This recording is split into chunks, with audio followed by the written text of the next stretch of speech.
En el nombre del Padre, y del Hijo, y del Espíritu Santo. Amén. 18 de abril del 2024.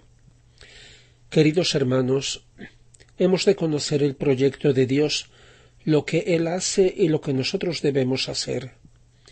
Jesús nos muestra su proyecto, su vida, que se ha de copiar en su Iglesia, y una particular relación de su resurrección con nosotros, y la vida creciente de su querer en nosotros.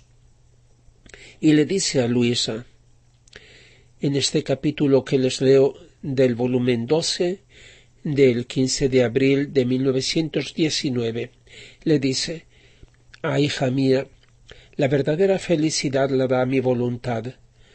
Sólo ella hace que el alma contenga todos los bienes, y haciéndose corona en torno a ella, la hace ser reina de la verdadera felicidad.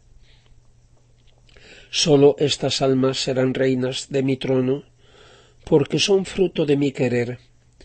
Tan verdad es eso que aquellas gentes no fueron felices. Muchos me vieron, pero no me conocieron, porque mi querer no estaba en ellos como centro de vida. Por eso, a pesar de que me vieron, siguieron infelices. Y sólo los que tuvieron el bien de recibir en sus corazones el germen de mi querer, se dispusieron a recibir el bien de verme resucitado. Ahora bien, el portento de la redención fue mi resurrección, que más que fulgido sol coronó a mi humanidad, haciendo resplandecer hasta mis más pequeños actos con un esplendor maravilloso tal que asombró a cielos y tierra, y que será principio, fundamento y cumplimiento de todos los bienes, corona y gloria de todos los bienaventurados. Mi resurrección es el verdadero sol que glorifica dignamente a mi humanidad, es el sol de la religión católica, es la verdadera gloria de todo cristiano. Sin la resurrección habría sido como el cielo sin sol, sin calor y sin vida. Pues bien, mi resurrección es imagen de las almas que formarán la santidad en mi querer. Los santos de los siglos pasados son imagen de mi humanidad, los cuales, aunque resignados, no han tenido un acto continuo en mi querer, por tanto, no han recibido el toque del sol de mi resurrección, sino el toque de las obras de mi humanidad antes de la resurrección.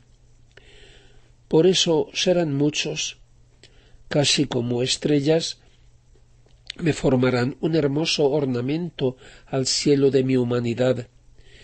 Pero los santos del vivir en mi querer, que representarán a mi humanidad resucitada, serán pocos. Y digo, por eso, así es, Jesús ha formado en su vida terrena la vida y la vocación específica de todos los miembros de su Iglesia, su cuerpo místico, que como tal en el curso de toda su historia ha de reproducir la vida de su esposo y cabeza. Dice: los santos del vivir en mi querer, que representarán a mi humanidad resucitada, serán pocos.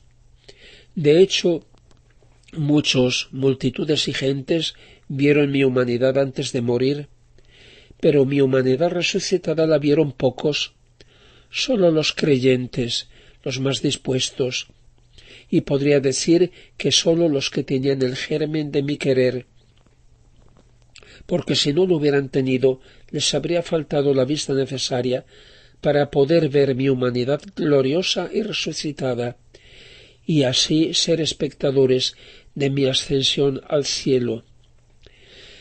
De estas palabras podemos deducir que sólo los que tengan el germen de su querer serán espectadores de su regreso, de su venida gloriosa. Como dijeron los ángeles a los apóstoles el día de la ascensión: hombres de Galilea, ¿por qué estáis mirando al cielo?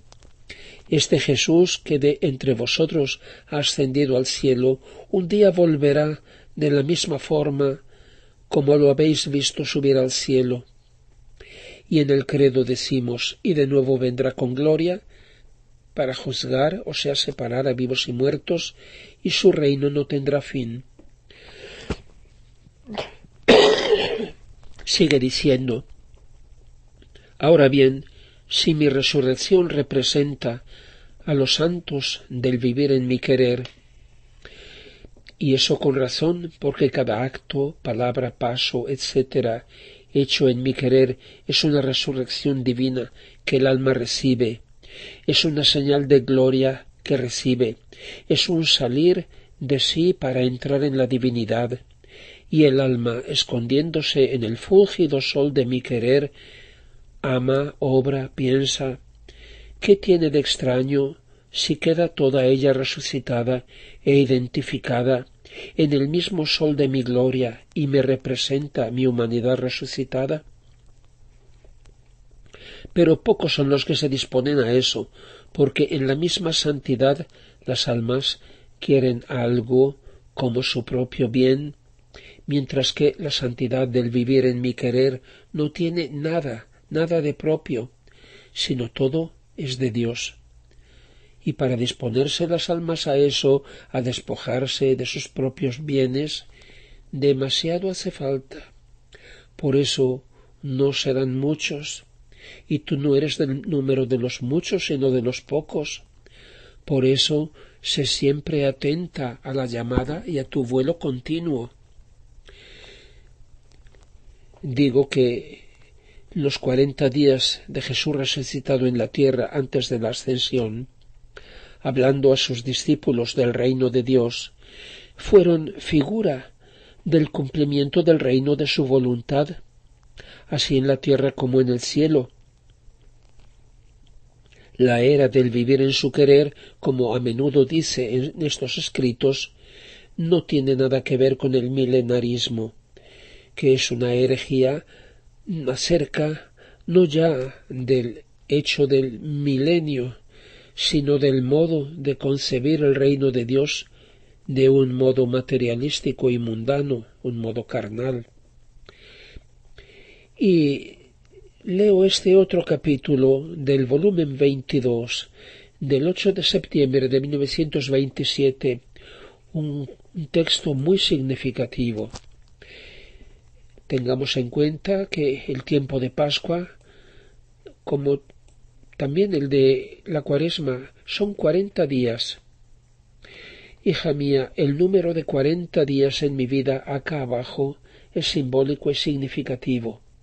40 días al nacer quise estar en la cueva de Belén, símbolo de mi voluntad divina, la cual mientras estaba en medio de las criaturas, estaba como oculta y fuera de la ciudad de sus almas. Y yo, para reparar los 40 siglos de voluntad humana, es decir, desde Adán hasta Jesucristo, quise estar 40 días fuera de la ciudad en una mísera choza, llorando, gimiendo y rogando, para llamar a mi voluntad divina a la ciudad de las almas, para darle su dominio. Al cabo de 40 días salí para presentarme en el templo y revelarme al santo anciano Simeón. Era la primera ciudad que llamaba a que conociera mi reino, y fue tanta su alegría que cerró los ojos a la tierra para abrirlos a la eternidad. 40 días estuve en el desierto, y a continuación fui a mi vida pública para dar los remedios y los medios para llegar al reino de mi querer. 40 días quise estar en la tierra después de mi resurrección, para confirmar el reino del fiat divino y sus 40 siglos de reino que debía tener.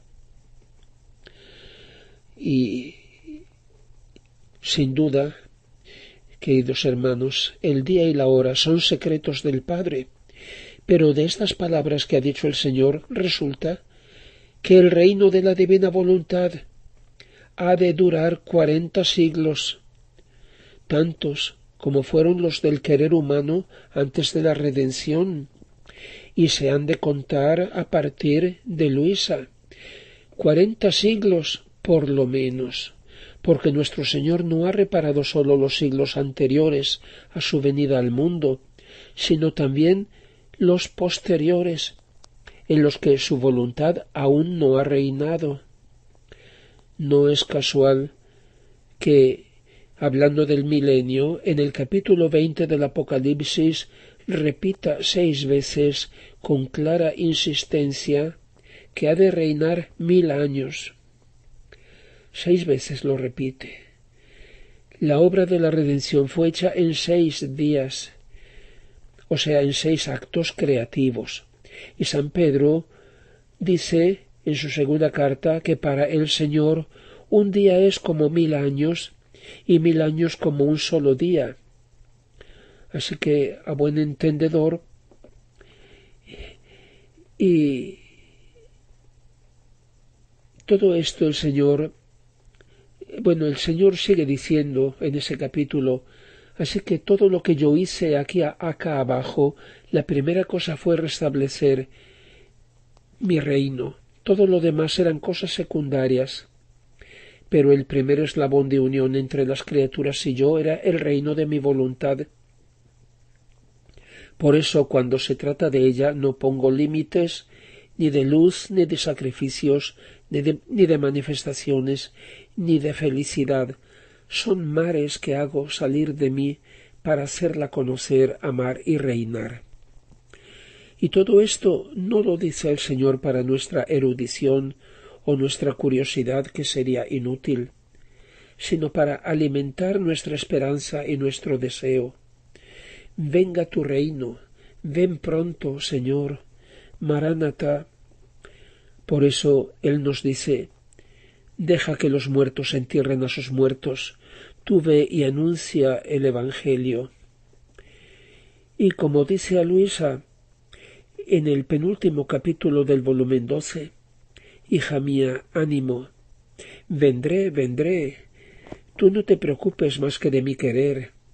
Dejemos a un lado la tierra, se cansarán en el mal, irán sembrando terrores, cosas espantosas y matanzas, pero llegará el final. Mi amor triunfará sobre todos sus males. Por eso tú extiende tu querer en el mío, de modo que, como un segundo cielo, con tus actos lo extenderás sobre la cabeza de todos. Y yo miraré los actos de las criaturas a través de tus actos divinos, porque son todos fruto de mi querer, y obligarás a mi querer eterno a que descienda bajo las esferas, bajo las estrellas, para triunfar sobre la maldad de la voluntad humana. Por eso, si quieres que mi querer descienda y que mi amor triunfe, tú debes subir más allá de las esferas, formar allá tu morada, extender tus actos en mi voluntad y resistir. Por eso, por ahora, dejémosle que hagan, vive en mi querer y ten paciencia.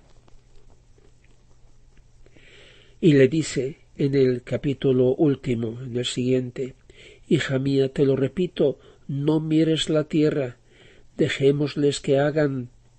¿Quieren hacer guerra? Pues que la hagan, y cuando se cansen, yo también haré mi guerra.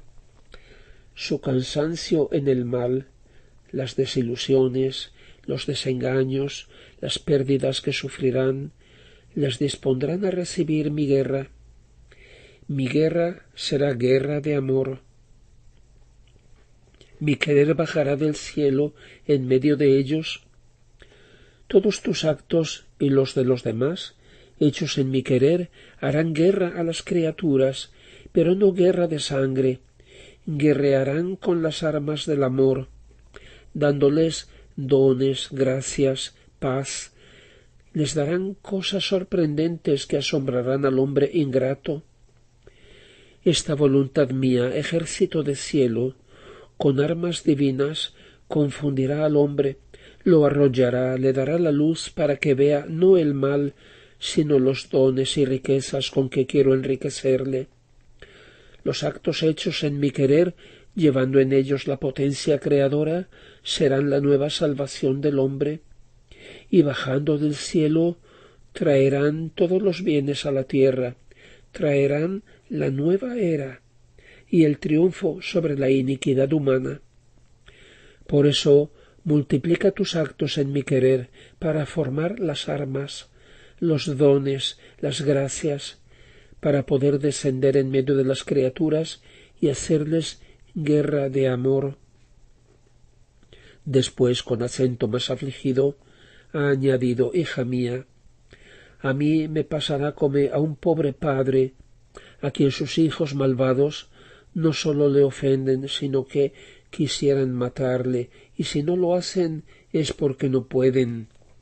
Así, esos hijos, queriendo matar al propio padre, no es extraño que se maten entre ellos, que uno esté contra el otro, que se reduzcan a la miseria y lleguen a tanto que todos estén a punto de perecer. Y lo peor es que ni siquiera se acuerden de que tienen un padre. Ahora bien, ese padre, ¿qué hace? Desterrado por sus propios hijos, mientras ellos se pelean, se hieren y están a punto de morir de hambre, el padre está sudando por adquirir nuevas riquezas, dones y remedios para sus hijos, y cuando los ve casi perdidos va a buscarles para hacerles más ricos, lleva remedios para sus heridas y a todos da la paz y la felicidad. Entonces esos hijos, vencidos por tanto amor, se unirán al Padre con paz duradera y lo amarán. Así pasará conmigo.